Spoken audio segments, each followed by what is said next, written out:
So for me, it is the clearest indication, and I want Kenyans to take confidence in the strength of our constitution to defend itself. Nobody can stand somewhere and tell us they will manufacture another president for 24 years. It will not happen. Honorable Kamket should be told. It will not happen. This is not 1980. This is not the generation that they used to sell fear to. The Kenyan of today is a Kenyan who understands the constitution, their rights. They know for a fact that you cannot impose yourself on Kenyans. I am telling you, the only way for any elected leader to win re-election is to do the things you promise to do for Kenyans, is to make the lives of Kenyans better. Now that they understand that it is going to be impossible for them to deliver on any of the promises that would make Kenyans look at them favorably, they are now openly threatening to violate the constitution and the rights of Kenyans and to try and force themselves upon the people. As a person who was in the campaigns in 2022, when we were being backed by a sitting president, these are not strange pronouncements. They are very familiar, because there are people in our camp who used to speak the way Kina Kamket are speaking and telling the country, oh, hii kitu imeenda, oh, there's nothing you can do, tutanyorosha wewe, hatuwezi kuachia mwizi. But I'm telling you, with the sort of anger that Kenyans have, the day a Kenyan is given a ballot paper like this, once he crosses against your name and puts it in the ballot box, that's the end of the day. That's the end of everything. So Raila Odinga, the former Prime Minister of Kenya, has been feeling a sense of defeat in his bid for the African Union chairperson position. The signs are clear that if Raila does not succeed in securing the A.U job, he will have to return home.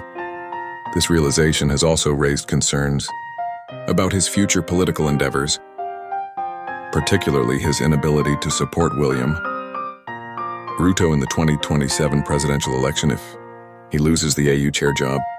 Raila seems to be aware of the impending danger in the upcoming A.U election, which has put him in a state of panic.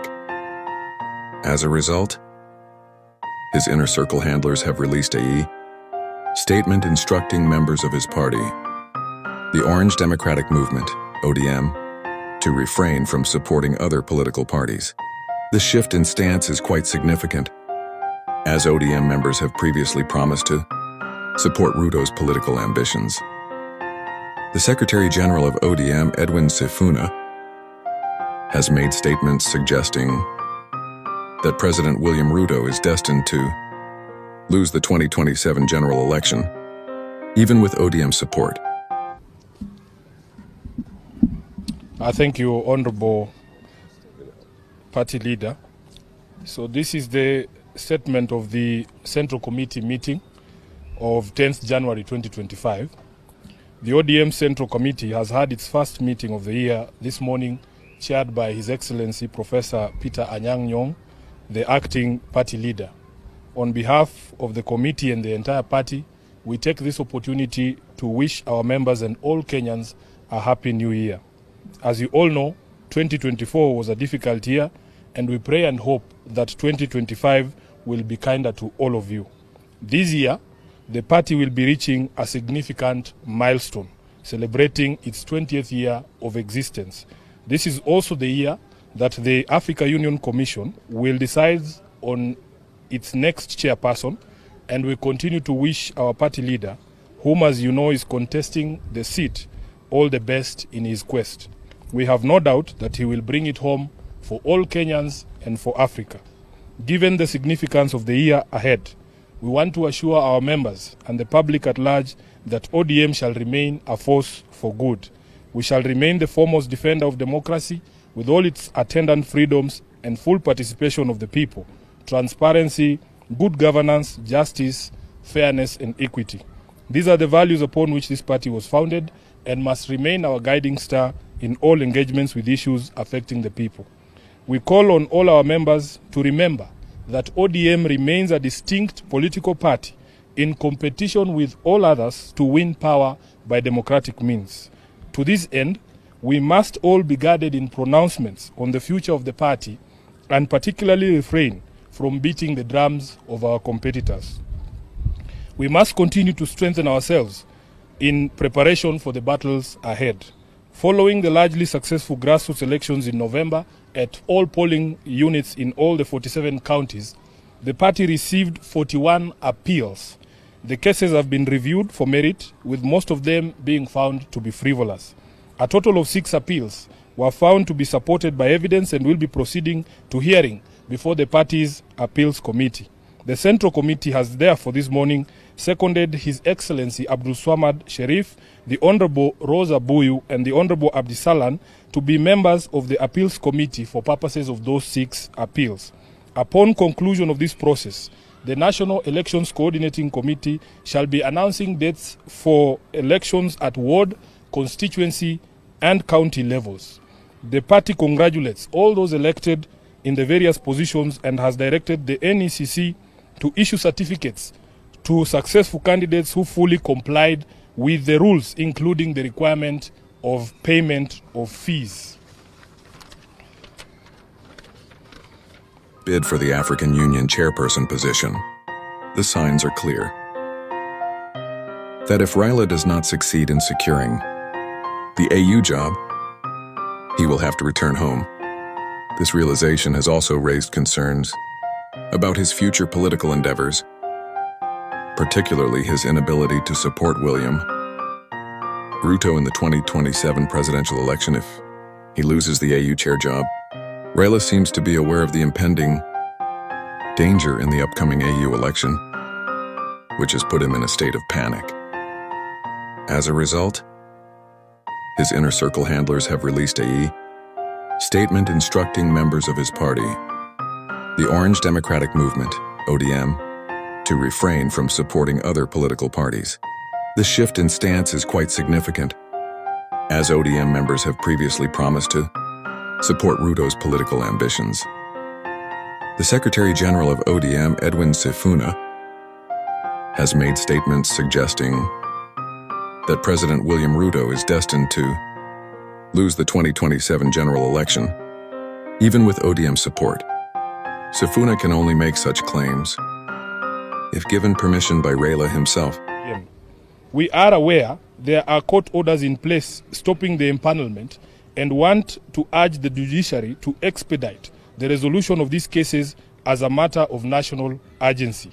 The by-elections aside, the new commissioners will require time to settle in and begin preparations for the 2027 general election. There is also the question of boundary review, and we feel as a party that we are running the risk of getting into a very serious constitutional crisis. I thank you. That is the end of the statement. Any questions? Yes, sir. Yeah, thank you so much. Just two from me. Number one is towards the secretary. You were recently quoted making a remark in regards to a party position supporting the regime. And you were quoted that even if ODM supports that candidate. That has nothing to do with the statement we have read, please, Seth. With all due respect, can we address what we have said in this statement?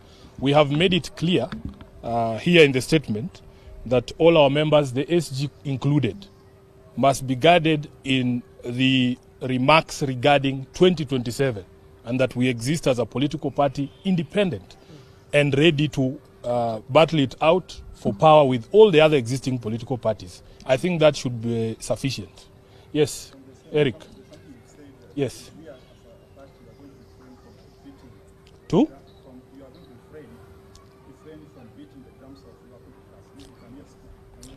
I think it is clear that we are ODM. We should only speak about ourselves and strengthen ourselves in order for us to be able to capture power, which is what all political parties exist to do. So really it should be as clear as that. And you are aware that even legally, under the Political Parties Act, it is not allowed for members to be preaching the gospel of other political parties other than the parties on which they were elected. That is the law. My name is Barak. Yes. I work for the Civils. In terms of preparedness, Yes. is ODM prepared? Because Kenyans have been seeing ODM as the alternative party to form the next government.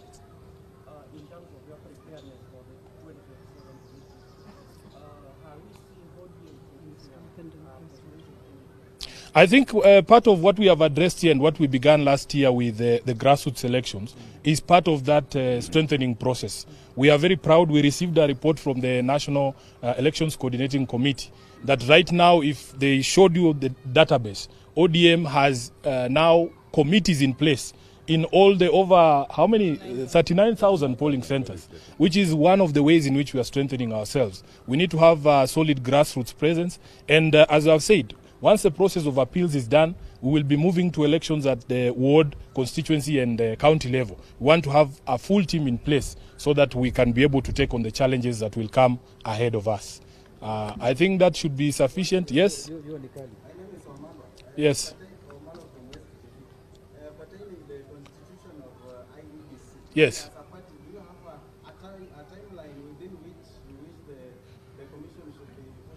It is not in our hands because, as we said, there is a court order, I think, that was secured from a court in Kiambu, stopping the empanelment of that selection panel.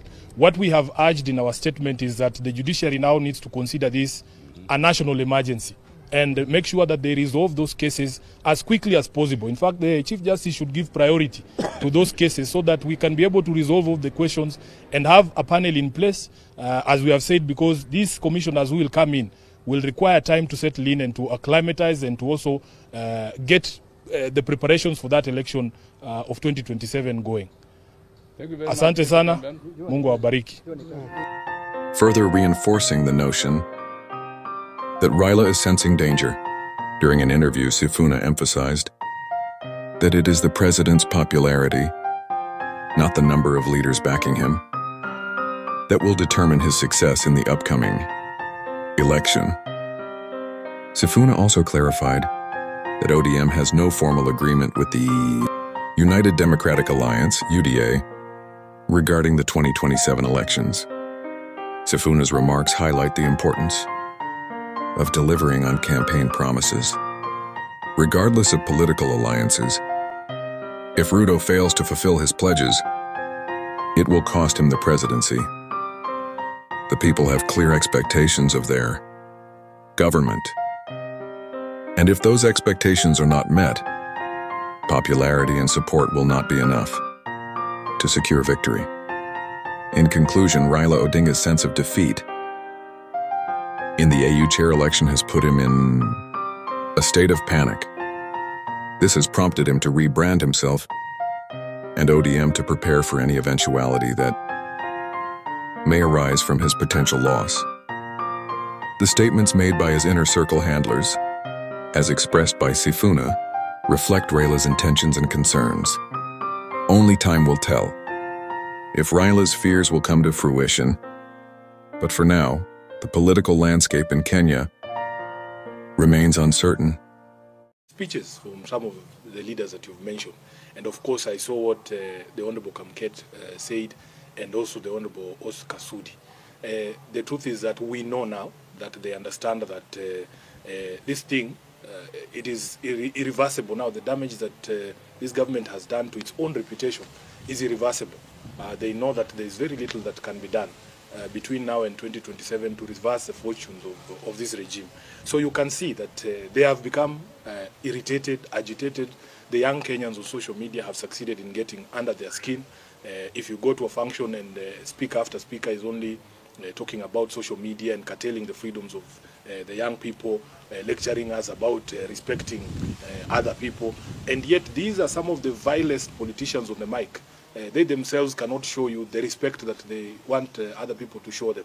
So I want to assure Kenyans that this chest stamping should not scare anybody.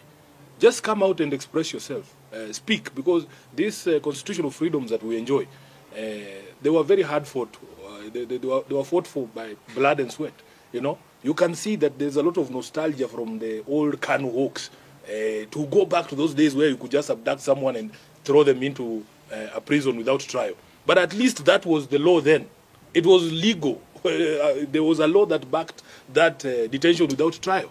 But that law does not exist anymore. The Constitution now requires that if you arrest somebody, you have to produce them to court within 24 hours and charge them. And you have to demonstrate to the magistrate why you need to hold them in custody.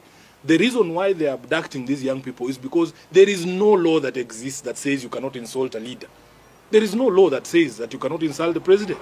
In fact, our High Court has already said that the freedom of expression extends to insults. The freedom of expression does not mean I have to be nice to you. It doesn't mean that I am forced to say things that you want to hear. Freedom of expression means I have to speak the way I see things. And instead of them addressing, why are Kenyans so angry? How did we get here? Because after the president was elected in 2022, by all accounts, William Ruto was one of the most popular politicians in the country. What did he do in the intervening period to lead to a place where he's being insulted left, right, and center? Instead of addressing those questions, the cause, they are addressing the symptoms. And I can tell you, for as long as your policies and the actions of your government continue to make life more difficult for Kenyans, for as long as you don't demonstrate respect for the people, for as long as your court jesters, the ones you are talking about, are speaking to Kenyans in the way that they are speaking to them, then nobody's going to respect you. Respect is earned. It's not something you force. You cannot force people to respect you. Respect is earned from how you conduct yourself, how you relate with people, how you demonstrate respect for the people as required under Chapter 6 of the Constitution. So unfortunately for him, he is surrounded by people who have decided that they have to tear him down. They are going to take him down. If there's anybody to be blamed for the one-term presidency of Ruto, it will be Kamket, it will be Oscar Sudi, and the likes who are surrounding him there, giving him bad advice, including my uncle at Woli.